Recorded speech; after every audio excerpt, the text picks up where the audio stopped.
தம்பி லட்சுமணா, இதோ இது நாள் வரையில் உங்கள் முகத்தை இன்றைய தினத்திலே காண்பது போல் எப்பொழுதும் நான் கண்டதில்லை அண்ணா. சரி, வாடாத திருமுகம் வாடி இருக்கின்றது. மத யானைகளினால் கலக்கி விடப்பட்ட குளத்தை போல் உங்களுடைய முகமோ இன்று கலங்கி இருக்கின்றது. சோராத திருமுகம் என்று சோர்ந்து இருக்கிறது அண்ணா. இந்த சோகத்திற்கான காரணம் ஏன் உங்களுக்கு என்ன துன்பம் நேர்ந்தது? சந்திரனை ராகு பிடித்து இருள் சூழ்ந்து கிரகணங்கள் பிடித்தது போல் உங்களுடைய முகமே லட்சுமி கடாட்சியம் இழந்து காணப்படுகிறது. உண்மை. காரணம் என்ன பிரபு? தம்பி லட்சுமணா, இந்த அயோத்தி நாட்டு மக்கள் ஸ்ரீராம நாட்டை ஆள்வது எப்படி அப்படி என்று மந்திரிமார்களை அனுப்பி நகர சோதனை செய்ய சொன்னோம். சரி, அப்படி நகர சோதனை செய்யும் தருவாயில் ஒரு வண்ணாறு வீதியில் வரும் தருவாயில், அதாவது மனைவிக்கும் கணவனுக்கு சண்டை வந்து மனைவியாகப்பட்டவள் கோவித்து சென்று விட்டார். அதற்கு பிறகு மகனிடம் தாய் சொல்றா, எப்படி பேசாதுமா, மகனிடம் தாய் உரைத்தார், மகனே எனக்கோ வயசாகி போச்சு, சோறு சாப்பிட்டு அதாவது செஞ்சு போட முடியாது, முன்னுடைய மனைவி அழைத்து வந்து நீ சுகபாவங்களோட நாள வேண்டும் என்று வைத்தார். அதுக்கு சொல்றான், சூரியன் முளைத்து அஸ்தமாவதற்கு மனைவியாகப்பட்டவள் வீடு வந்து எங்க சென்றாலும் சூரியன் உதயத்து அஸ்தமனத்திற்குள் வீட்டுக்கு வர வேண்டும். சூரியன் அஸ்தமாயி அதாவது சில நாளிகை கழித்து வருகிறார். சூரியன் அஸ்தமான பிறகு ஒரு மனைவி வந்தா அவளை நான் எப்படி வச்சு வாழ்வது? அவளை எனக்கு வேண்டாம் என்று வைத்தார். அப்படியா? பிறகு ஏண்டா சூரிய குலத்து வேந்தன் ஸ்ரீராமனாகப்பட்டவர்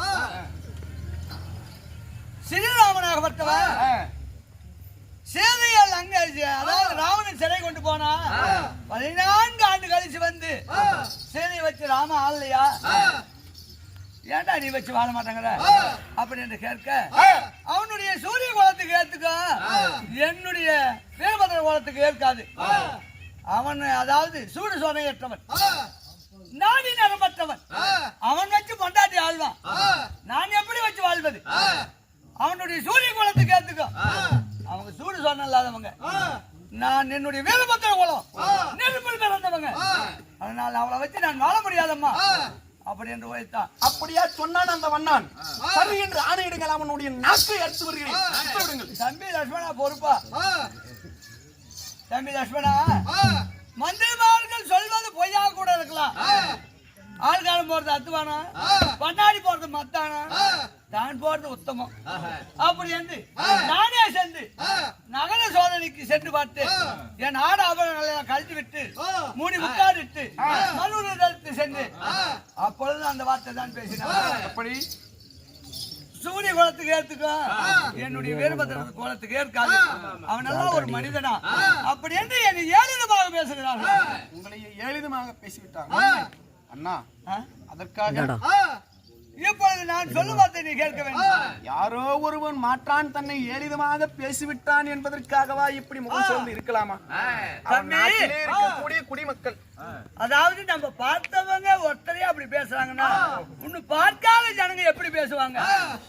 நாவை படித்தவர்கள் நாணயம் பேசுகிறார்கள், பல்லை படித்தவர்கள் பரிசாதம் பண்ணுறாங்க. அதனால் வணங்காமுடிகள் எல்லாம் எனக்கு வணங்குது. அதனால் சேவையை கொண்டு சென்று 2 கால வனத்தில் விட்டு வந்து விடுறா தம்பி. ஐயோ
அண்ணா, நாட்டிலே இருக்கக்கூடிய ஒரு கேவலமான வண்ணான் சொன்னான் என்பதற்காக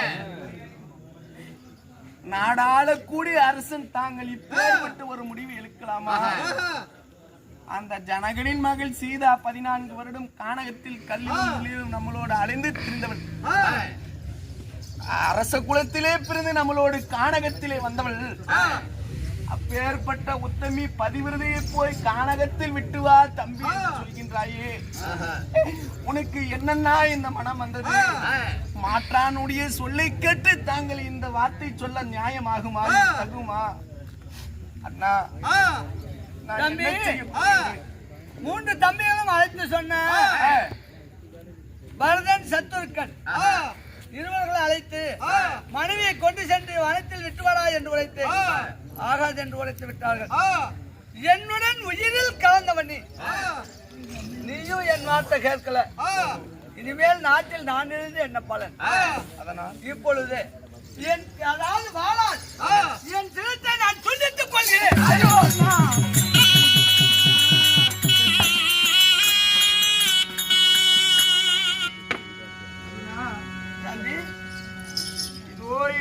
அண்ணன், நான் ஒரு வார்த்தை சொல்லி சீதையை கானகத்தில் விடச் சொல்லும் போதும் பரதனும் சத்ருக்கனும் மறுத்து விட்டார். நீயும் என் வார்த்தையை மறுக்கின்றாய், நான் இனிமேல் எப்படி இருப்பேன் என்று சிரத்தை அறுத்துக் கொள்ள துணிந்து விட்டார். அண்ணா,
தம்பி, நீங்களா இப்பேற்பட்ட வார்த்தையை சொல்லிவிட்டு இது நாள் வரையில் என் வார்த்தைக்கு மதிப்பு தந்து தம்பிகள் என்று என் வார்த்தையை மீறிவிட்டு என் வார்த்தையை கேட்காத போது இனிமே நான் ஏன் இருக்கணும்? அப்படி என்று சொல்லி உன் சிறுத்தை அறுக்கிறாயா? உண்மைத்தான் தம்பி. இந்த வார்த்தை சொல்வதற்கு உனக்கு எப்படி என்ன மனம் வந்தது? நாம கூடி பிறப்பதற்கு எனக்கு இன்னொரு ஜென்மத்தில் கோடி காலம் ஆகும்.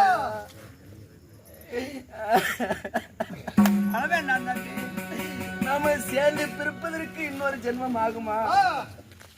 பிறக்கத்தான் போவோமே தவிர இந்த உலகத்தில் இன்னொரு ஜென்மத்தில் நாம கூடி பிறப்பதற்கு நமக்கு காலம் ஆகுமா? இறக்கத்தானே போகின்றோம். இந்த ஜென்மத்தில் நாம அண்ணன் தம்பிகளாக பிறந்து விட்டோமே. உன்னுடைய சிரத்தை அனுக்கின்றாயே, நீ இறந்து விட்டா அண்ணா ராமா என்று நான் யாரை சொல்லி அழைப்பேன்? உலகத்தில் எத்தனையோ பேர்கள் இருந்தாலும் அண்ணனுடைய ராமனுக்கு ஈடாகுமா? அண்ணா, நீ இப்பேற்பட்ட வார்த்தை ஒருபோதும் சொல்லக்கூடாது. சரி,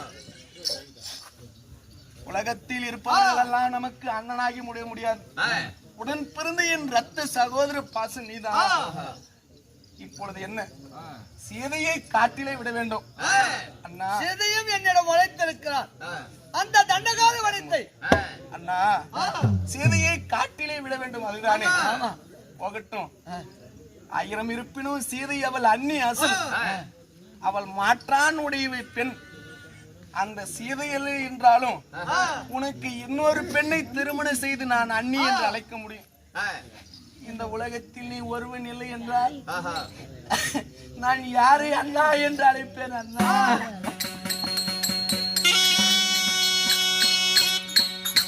அண்ணா, அவள் அண்ணி அசல் வீட்டை சேர்ந்தது, மாற்றானுடைய பெண். அந்த சீதை போனால் என்ன, எனக்கு நீதான் முக்கியம். அண்ணா, சரி, ஆணையிடுங்கள். சீதையை காட்டிலே விட்டு வருகிறேன். ஆனால் ஒன்று அண்ணா தம்பி, அவளோ 5 மாத கர்ப்பவதி. அந்த பெண்ணை அழைத்துக் கொண்டு நான் எப்படி செல்வேன்? இந்த பாவத்தை நான் எப்படி தீர்ப்பேன்? சீதை ஏன் என்னை கானகத்திற்கு அழைத்து செல்கின்றாள் என்றால் நான் என்ன வார்த்தை அவளிடத்தில் உரைப்பேன்? அண்ணா தம்பி, சரியாகப்பட்டவள் நீ கர்ப்பமாக இருக்கிற, உனக்கு என்னம்மா ஆசை என்று கேட்டு, எனக்கு இந்த பூலோகத்தில் எந்த ஆசையும் கிடையாது. கானகம் சென்று தண்டகால வனத்தை பார்க்க வேண்டும் என்று ஆசைப்படுகிறார். அதனால் என் அண்ணனாகப்பட்டவன் உன்னை தண்டகால வனத்தில், அதாவது காண்பதற்காக உன்னை அழைத்து செல்கிறார் என்று சொன்னால் கூட வருவா. அப்படியா? உண்மை. அண்ணா, தம்பி, ஆணையிடுங்கள். சென்று விட்டு வா. ஆகட்டும். யார் இங்கே?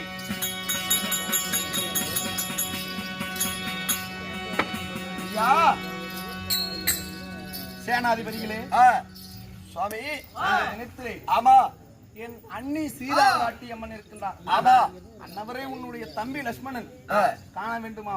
ஆமா, அப்படி என்று சொல்லி அழைத்து வாருங்கள். ஒரே விட்டு சாமி.